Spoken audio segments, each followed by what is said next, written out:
Nicholas may reverse those restoration efforts.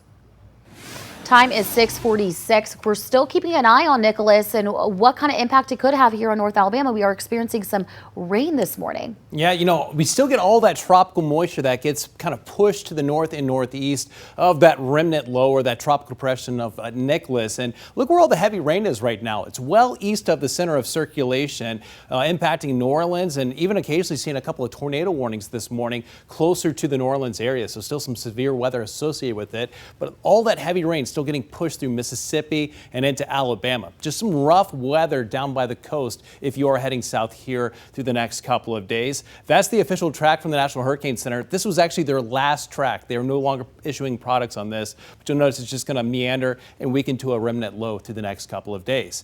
For the bus stop this morning, again, getting some of that tropical moisture allow for some spotty showers. It's not widespread, but still some wet roads and some low clouds. Low 70s out at the bus stop this morning. Thankfully, not much lightning, but by the time the kids are heading home this afternoon, we are tracking that threat of scattered thunderstorms with lightning threats all the way into this evening. So closer look at the Way 31 Storm Tracker early warning radar network. We've got that line of storms extending from Nashville all the way to western Lauderdale County, though it's gradually been moving to the west and northwest, so moving out of Lauderdale County. Drier conditions for most of North Alabama, but still some lingering light rain and sprinkles closer to Marshall and DeKalb County. And we'll zoom in a little bit closer to Lauderdale County. You can see some pockets of some moderate to heavy rainfall. But this is well off to the west and northwest of Waterloo. Starting to get into the nature preserve area, just not many roads to drive through, so that is some good news.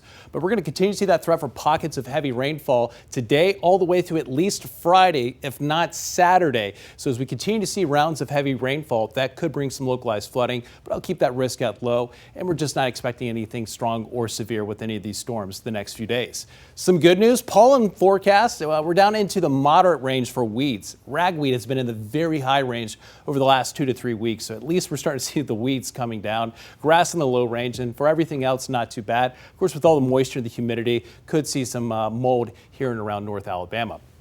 Future radar and satellite showing some of those scattered showers all the way through the rest of this morning. Looks like the heaviest rainfall impacting Sand Mountain with still some heavy rounds of rain close to the shoals all the way through lunchtime.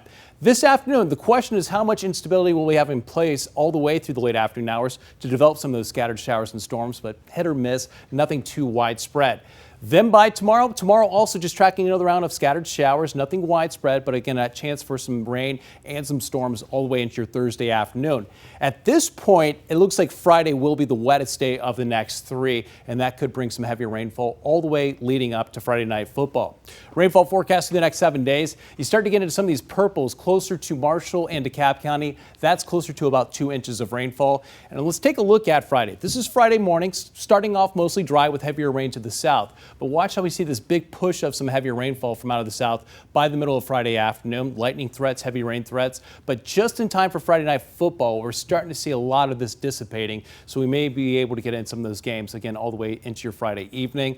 But still very wet and active through this weekend. Temperatures holding in the low to mid 80s all the way through your Saturday and Sunday. But rain chances do fall to about 30% by Sunday and Monday. And yes, we'll be watching Toyota Field closely each and every day as we wrap up this last homestand of the season, this inaugural season out at Toyota Field. Of course, Chief Meteorologist Kate McKenna will be here this afternoon, this evening, tracking any threats of storms here this evening with that first pitch at 6:35.